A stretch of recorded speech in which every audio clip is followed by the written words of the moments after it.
Hey guys, how's it going? Hope you're doing well. My name is Crown, and today I'm going to read you some very interesting stories that I hope that you're gonna love. And now, without further ado, let's go!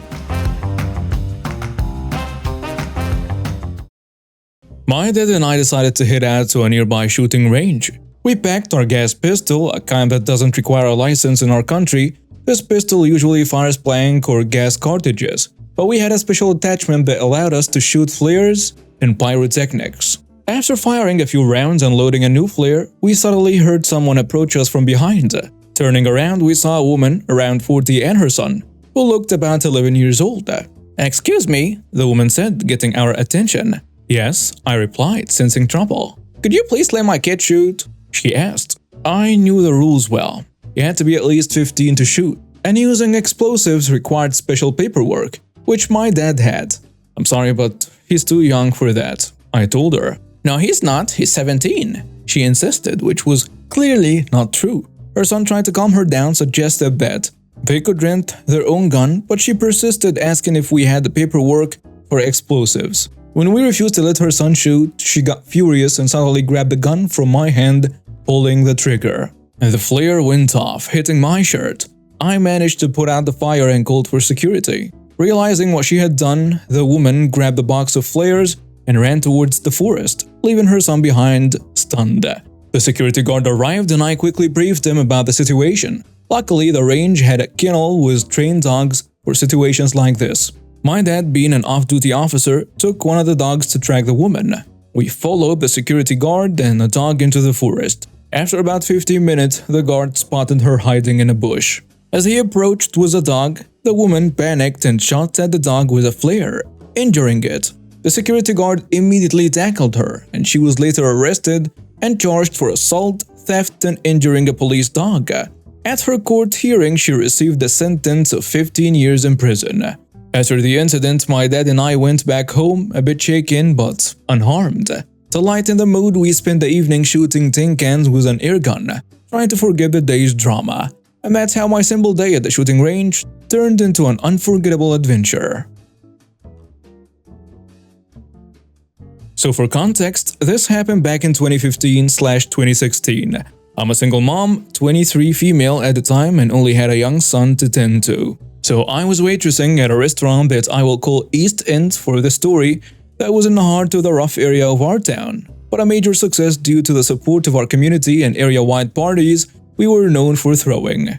It even resulted in another restaurant being built on the West Coast. However, behind the scenes, our best-known secret was that our checks would never clear, and cashing them anywhere was always an issue due to mismanagement of funds.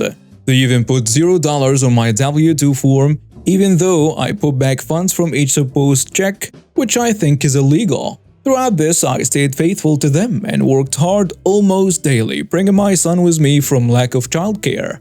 I even worked an entire month from 9 a.m. to sometimes 3 a.m. I was eventually made top waitress and got a $1.25 raise, which wasn't much on waitress pay, but still every penny counted.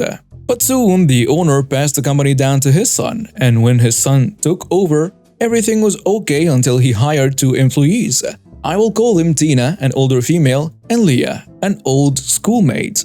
So over time, I noticed that my boss's son started getting closer to them to the point where they were hanging out after work. Then one day, a meeting occurred when they both named managers, even though I had 2 years of seniority in top sales, and my job title and pay raise were both taken.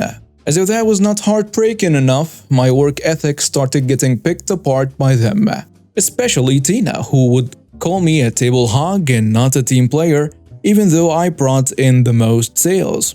So finally, the last straw came on an event night. I had worked the entire lunch rush that day and was asked to cover the late shift since they knew I knew how to work it. Tina decided to make the register waitress, meaning I could only work the front bar and door and not take tables. "You made enough money for today," she said with a snark and walked off. Now, my family happened to walk in and requested for me to host their table. There was a rule saying that if a certain worker was requested, that worker would take it. But my manager was upset by this because she had to work in front of my place. By the end of the night, she pulled up the computer and the following conversation happened. "What did you do for this table?" Tina asked. Me, confused and angry, who is questioning my orders. Tina, taken aback. "I was wanting to see what you did for them worth being suspended for a week. I had no choice but to work when, as a manager, I'm supposed to just sit back and observe everything to make sure things go right." I tell her, "Excuse me? You know the rule." But you know what? Whatever, screw this. I stormed out in tears. The next day, I go in for my check when I notice on the schedule that I was only suspended for 6 days and scheduled to work on a 7th day for a huge part that was supposed to happen. Cue malicious compliance. I went directly to the boss and told him I thought I was suspended for 7 days, not 6, and had plans for that day, in which I actually didn't. My boss saw this and pointed it out to Tina, who had no choice but to enforce my suspension. That night I drove by and the streets were packed. I blew the horn and waved. The staff told me that due to poor planning of suspension of her best server and being short-staffed, she struggled to find coverage and was yelled at by the boss for her poor leadership, and she had to work it herself. I found a job that week and quit and told them that my 2 weeks notice was when they would notice I wasn't coming back. For context, I started working at this grocery chain when I was 16 and transferred to another location at 21. This takes place Halloween of 2022. I had to work during the day shift and my store allows us to dress up, so I wore my John Constantine costume, which I washed once I got home before meeting up with my friends to hang out and have fun.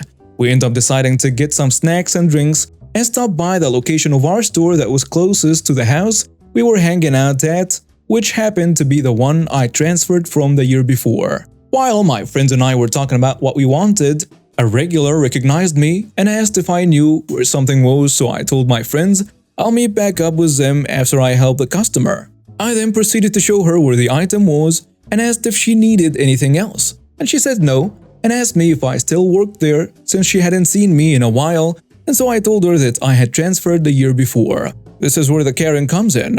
She sees me telling the previous lady to have a good day and doesn't say anything as I walk by to meet up with my friends, and next thing I know, while we're at the register checking out our order, I hear a feminine voice say, "Excuse me, I've been following you around the entire store and you didn't even look at me."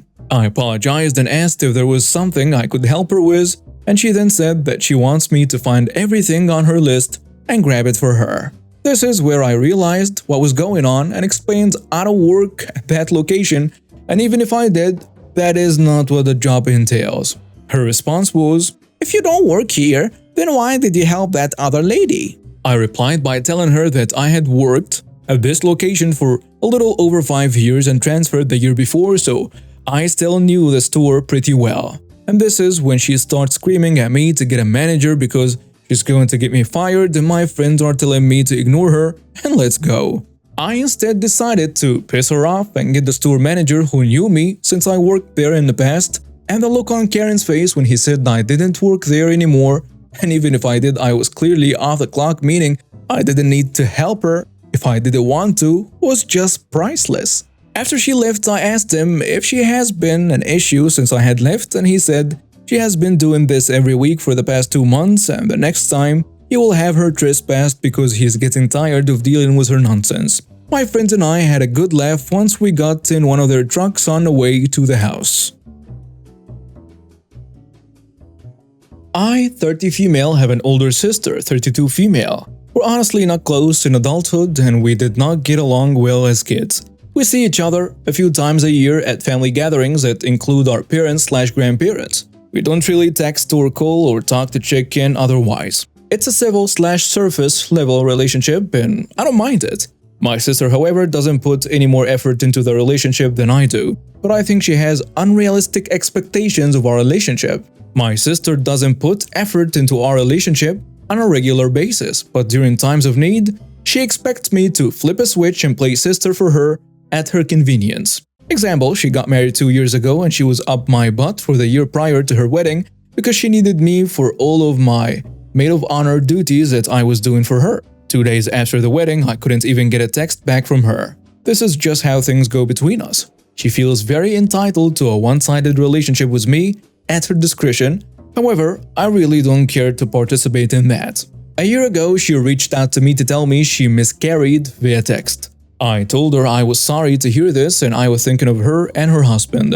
I am not close with her. We hadn't spoken for a few months prior to that because, well, we don't regularly talk. And I thought this was plenty enough based on the relationship we have. However, she became extremely upset with me and things have not been cool since. She has lashed out at me so many times and my fiance claiming that I'm nasty, insensitive, and the most horrible person she's ever met. She says I should have said more / done more and so on, but can't articulate what exactly she wanted and expected out of me. It's been so bad that she couldn't attend my wedding last month and we had to have separate Christmases. And this is pretty much a hell that she's willing to die on. I don't understand what I did, nor does my fiance or any of my friends. Thoughts? And now some comments on the post. Someone saying, "You're not the jerk." As I know from experience, a miscarriage can be heartbreaking and take a long time to heal from. However, you sent a nice kind message which in light of the relationship is enough. Your sister needs to get appropriate support from a therapist or people closer to her. It's not okay to repeatedly lash out at you / cause family drama. If she chooses this hill to die on, it's absolutely not your fault. I hope the rest of your family see that and things get calmer / easier for you. Another commenter adds, "So let me get this straight. You do a whole intro about not having much of a relationship, but are kerfuffled that now there is actually no relationship you can turn to her? A simple, hey, how are you doing? Some flowers or even dropping off some food since that news, which is what I even do to people I only barely know, when they have gone through something traumatic is something you didn't even do. There is lack of empathy, and then there is apathy. Gonna go with you're the jerk here. You were just using basic one-liners to a traumatic event. I think of you, but not really." Third commenter goes with, "All I will say on this is that people interpret loose family relations vastly different. In my family, it isn't unusual to not call / see each other for a year or longer. And still everyone would come over if something were the matter or someone needed help. Always.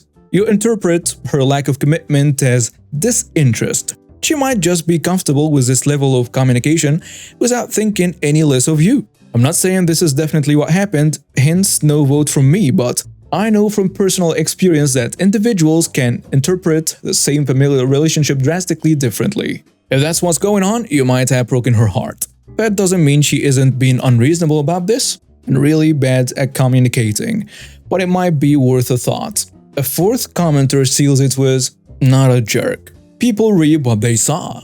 I want to add that I have had a miscarriage, so I feel allowed to weigh in on what's fair to be expected of people in the aftermath. I'm like you and cannot tolerate people expecting a relationship they put no effort into. I was expecting much worse from your tagline, but you sent a very empathetic text back. The only people who did more for me than just speak empathetically and let me talk about the loss or not talk about the loss were my husband and my best friend.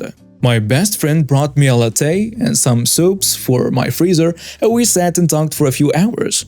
My husband did all that a husband can and should do to support their partner after a loss. My sister and I don't have a relationship, so I didn't tell her about the loss. My sister-in-law knows, has had losses on her own, and also didn't do anything other than talk when I wanted to about it. I'm not sure what she expected, but if there was something additional to the text, then she absolutely should have said so before it turned to resentment. My personal opinion is that your sister desperately needed the support and didn't get it. It should have come from her own partner or her closer family and friends, but she didn't get it. She resents those people for it and needs someone to be mad at. She is channeling her disappointment, anger, feelings of being not worth it, and so on to you because a relationship with you is low stakes and can be tanked because you aren't close anyway. This story comes from my friends Jack and Lucy and involves Jack's nephew, who lived in the southwest US at the time. He earned the nickname Hotshot as a result of this. Nephew Hotshot was a braggart. He always had the loudest motorcycles, the hottest girls, and the highest scores at arcade games. According to Lucy and Jack, he was a good kid, but he could have used a lesson in humility. Jack and Lucy are visiting Hotshot and his family, and they decide to go out to dinner one night. Jack was looking up restaurants in the area and found a local place that advertised the hot wings from hell. At this restaurant, there is a challenge where if you can finish 1 pound, about 10 pieces, of the hot wings from hell, you get a picture and name on a wall of fame. A t-shirt that says, "I ate the hot wings from hell and survived." And your meal is comped. As you can probably guess, Jack's recommendation that they go there was an invitation for Hotshot to say, "Oh yeah, those wings are nothing. I can eat the hot wings without breaking a sweat." Jack, figuring this was the opportunity to teach Hotshot a lesson, he said, "Oh yeah? $50 says you can't. You're on." Hotshot said, and they shook on it. They get settled in a restaurant and the waitress comes to take their order. Chest puffed out with pride, Hotshot said, "I'm here for the hot wings challenge." The waitress rolled her eyes and said, "Okay, hot wings for Mr. Hotshot." She wrote it on her pad. "Just so you know, that comes with all the free milk you want." It's here that Hotshot sealed his fate. "I'll have a Bud Light on tap instead, if you don't mind." "May the Lord have mercy on your soul," the waitress said before shouting to the kitchen, "Jerk at table 9 wants the hot wings from hell with a Bud Light. No free milk." Their dinner comes out complete with disposable gloves to prevent capsaicin burns, and also a waiver. At this point, word has spread that some poor soul is about to complete the hot wings from hell challenge, and a crowd gathers. The manager on duty is there to make sure Hotshot actually finishes the wings on his own. After saying, "You better have the camera ready, and I wear a large," Hotshot signs the waiver, dons the gloves, and takes his first few bites. "See, this is nothing," he said, finishing one wing. Second wing came along. No problem. An important thing about capsaicin is that it sometimes takes a little bit to kick in, something Hotshot learned on his third wing. He's sweating up a storm, tears are rolling down his face, and he looks like a tomato had smashed into his face. Lucy, Jack, and the rest of the family are laughing so hard that tears are rolling down their cheeks. The other patrons are chanting, "Eat, eat, eat," but poor Hotshot can't even continue. While all this is going on, the waitress has been preparing a tray with a pitcher and a shot glass. When she notices Hotshot struggling, she comes over with a tray and asks, ever so kindly, "Would you like some milk, sweetie?" Hotshot, either too much in pain or too embarrassed, nodded. Because he didn't want the free milk, at $5 a shot, he downed 2 whole pitchers of milk, with the waitress counting how many shots he downed. At the end of it all, Hotshot was out $300. This included the baskets of wings, the shots of milk, and what he owed Jack. Jack said it had to be the most expensive lesson in Hotshot's life, and he wasn't in such a braggy mood after that. And now we have reached the end of today's stories. Thank you for watching and see you next time.